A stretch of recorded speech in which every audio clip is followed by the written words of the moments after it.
আমাদের সামনে বক্তব্য রাখতেছেন আমাদের মোহিত ভাই। হ্যাঁ ভাই, শুরু করুন। আসসালামু আলাইকুম।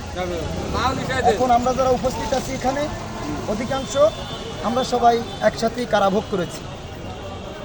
কারণটা হচ্ছে বাংলাদেশ জাতীয়তাবাদী দলের শহীদ রাষ্ট্রপতি জিয়াউর রহমানের আদর্শ সৈনিক হিসাবে এলাকায় পরিচিত ছিলাম, তাই আমরা জেল খাটতে বাধ্য হয়েছি।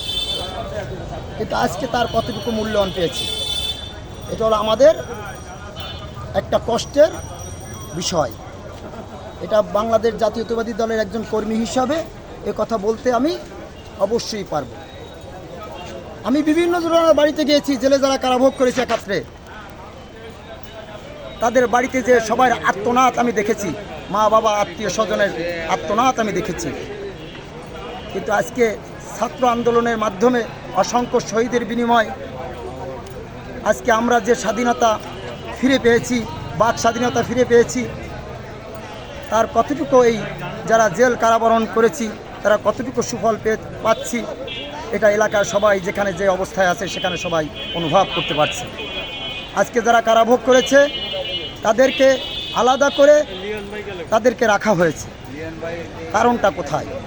আসলে কারণটা এইটা নয় যে তারা আগের যে কমিটি ছিল সেই কমিটির প্রাধান্য দিয়ে তারা আজকে নেতৃত্ব দিচ্ছেন এবং কারাবরণ যারা করেছে তাদেরকে দূরে রেখে, কিন্তু ওরা দেখিনি যে মানুষগুলি জেলে গিয়েছে ওই মায়ের আত্মনাদ দেখিনি, ওই ভাইয়ের আত্মনাদ দেখিনি, ওই আত্মীয়তার আত্মনাদ দেখিনি। এটা একমাত্র অনুভব করেছে শহীদ রাষ্ট্রপতি জিয়াউর রহমানের আদর্শ সৈনিক। একটু কষ্টের বিষয়, আজকে কথা বলতে বাধ্য হচ্ছি।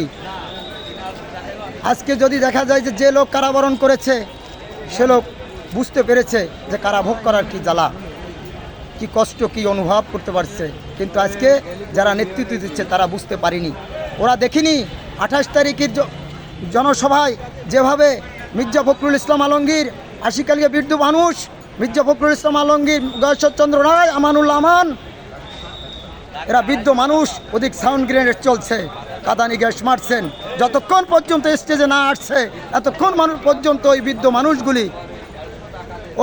মানুষগুলি ওখানেই অবস্থান করছেন। কিন্তু আজকে এই যারা নেতৃত্ব দিচ্ছে ওরা ওইটা অনুভব করতে পারছে না।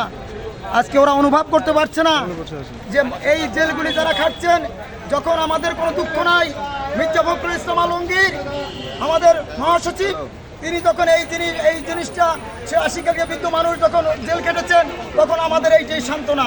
আমি যখন জেলে ছিলাম তখন দেখেছি প্রতিবন্ধী পর্যন্ত, এই খুনি শেখ হাসিনা প্রতিবন্ধী পর্যন্ত জেলে নিতে বাধ্য হয়েছে।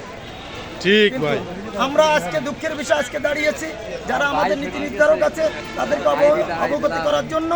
আপনারা সবাই ভালো থাকুন। বাংলাদেশ জিন্দাবাদ, বাংলাদেশ জাতীয়তাবাদী দল জিন্দাবাদ, দেশনেত্রী বেগম খালেদা জিয়া জিন্দাবাদ, শহীদ রাষ্ট্রপতি জিয়াউর রহমান অমর হোক। আল্লাহ হাফেজ।